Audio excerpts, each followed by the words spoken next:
Cavaliers nakaisa na sa series versus Pacers. Mitchell another 40-point game. At Aaron Gordon clutch na naman para sa Nuggets. At SGA napasmile na lang sa ganda ng kanilang naging laban.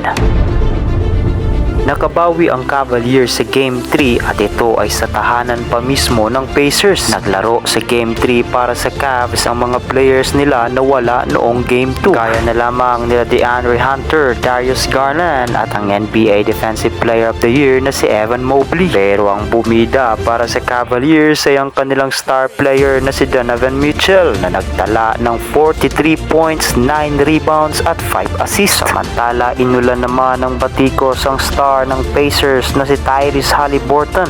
Ito ay matapos ng kanyang bad performance sa Game 3 na nagtala lamang ng 4 points at 5 assists. Ito ay sa loob ng 30 minuto niyang paglalaro sa court. Kaya naman nakuha ng Cavaliers ang panalo sa Game 3. 2-1 na ang serye, lamang pa rin ang Pacers. Worst game naman ang nangyari para sa NBA reigning MVP na si Nikola Jokic.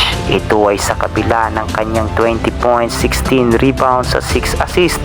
Subalit nagawa naman niya ito sa 8 of 25 sa field goals at 0 of 10 sa 3-point area. Buti na lang talaga at clutch pa rin ang hero ng Nuggets sa Game 1 na si Aaron Gordon.